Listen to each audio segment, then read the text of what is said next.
I've always been a big horror fan, and there's a very specific look for horror movies. There's a scene, and it's really, really dark, but there's enough light that you can kind of see a little bit of movement in the top corner of the frame, and that's terrifying.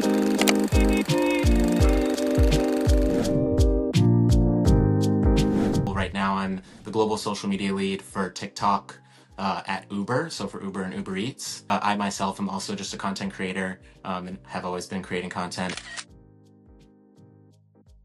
I've been a freelancer pretty much the entire time in the industry, and because of that, I've gotten to work on a really wide range of projects with a lot of different creative looks. Every project has its own style.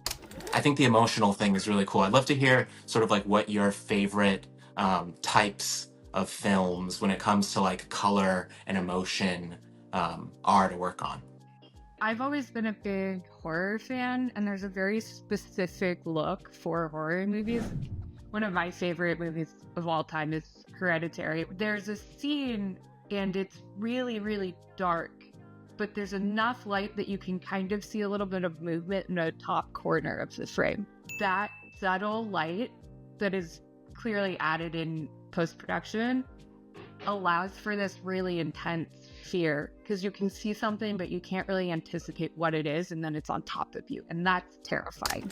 Color grading has a really psychological impact. As I was saying before, it elicits emotions and it creates moods and really brings you into a very intentional world, like you might see in a film like Interstellar, where the look is really kind of blue and dark, and we're in a thematic space world.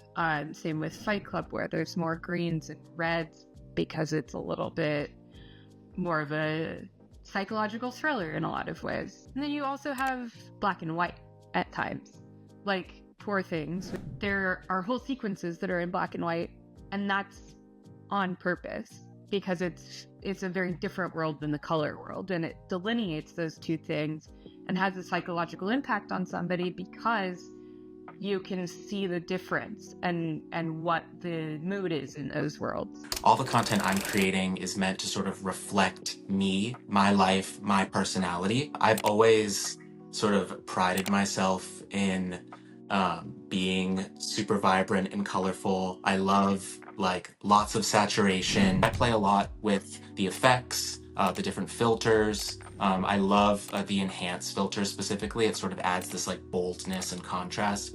I've literally gotten comments like, "Your life is so colorful."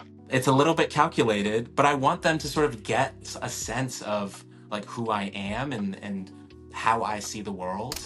There's these things that can be like truly enhanced by these features that are now available. CapCut has recently added a LUT library, and LUTs are lookup tables, which is based in color science. It's like it functions like a filter, basically. But that's what we use in production. You can actually import your own LUTs, whether you make a custom one or you find a really cool one online. There's a lot of free LUTs online that you can grab and use for all sorts of different looks to elevate your footage. You can bring those in to CapCut, and then you can actually drag and drop them on your footage. It is that easy. If you want to kind of start learning to color grade, I would recommend, if you're going to do it at home, close your blinds, turn your lights off, be in as dark a room as possible, because any extra light that comes in is going to affect how you're seeing the color on your monitor.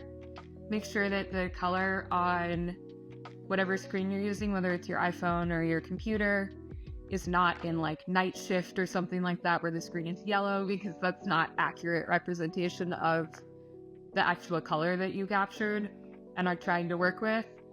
And then also take breaks, because your eyes get tired and you really need to make sure that you give them time to rest so you are still seeing accurately. Thank you everyone for watching the Filmmaker Explainer Series. Thank you, Lauren, so much. I learned so much from you today. This was amazing. I really appreciate it. Yeah, thank you so much for having me, Phil. This was really, really fun. I hope everyone learned a little bit today, and I hope we get to do it again soon.